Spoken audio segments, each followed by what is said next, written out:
আমার দাদু নেই, এটা আমি বিশ্বাস করতে পারছি না। দাদুই তো ছিল আমার পৃথিবী। কথাগুলো বলতে বলতে কান্নায় ভেঙে পড়েছিলেন বিএনপির ভারপ্রাপ্ত চেয়ারম্যান তারেক রহমানের কন্যা জাইমা রহমান। বাংলাদেশের রাজনীতির আপসীন নেত্রী বেগম খালেদা জিয়ার প্রয়াণে তবে সবচেয়ে করুণ দৃশ্যটি ধরা পড়েছে তার প্রিয় নাতনি জাইমা রহমানকে ঘিরে।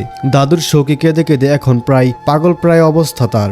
নাতনির বুকেই যেন ছিল তার শেষ আশ্রয়। হাসপাতাল ও পারিবারিক সূত্রগুলো বলছে শেষ দিনগুলোতে বেগম জিয়ার সবচেয়ে কাছের মানুষ ছিলেন জাইমা। বাবার নির্বাসিত জীবন আর চাচার অকাল মৃত্যুর পর জাইমাই ছিলেন খালেদা জিয়ার শেষ বয়সের অবলম্বন। নাতনিকে বুকে জড়িয়ে যেন জীবনের সব কষ্ট ভুলে থাকতেন এই মহিষী নারী। গতকাল যখন রাজধানীর এভারকেয়ার হাসপাতালে মৃত্যুর হিমশীতল নীরবতা নেমে আসে, তখন জাইমার আর্তচিৎকারে হাসপাতালের বাতাস ভারী হয়ে ওঠে। উপস্থিত চিকিৎসকরাও চোখের জল ধরে রাখতে পারেননি। ছেলের চেয়েও বেশি টান ছিল নাতনির প্রতি।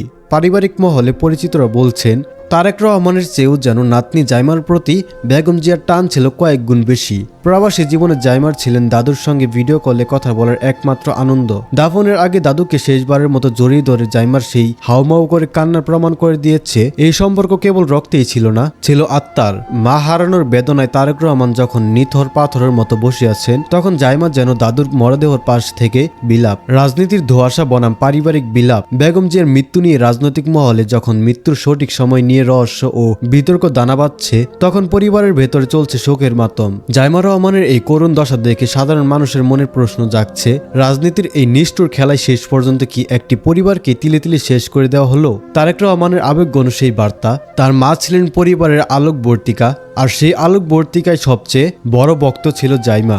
বাবার অবর্তমানে নাতনিকেই নিজের ছায়া ভাবতেন খালেদা জিয়া। আর সেই দাদুর নিথর দেহের সামনে নাতনির আহাজারি দেশের কোটি কোটি মানুষের হৃদয় স্পর্শ করেছে। 2025 সালের এই বিদায়বেলা কেবল রাজনীতির এক ময়ূরের পতন নয়, বরং এক নাতনির কাছ থেকে তার পরম প্রিয় দাদুকে কেড়ে নেওয়ার করুণ ইতিহাস।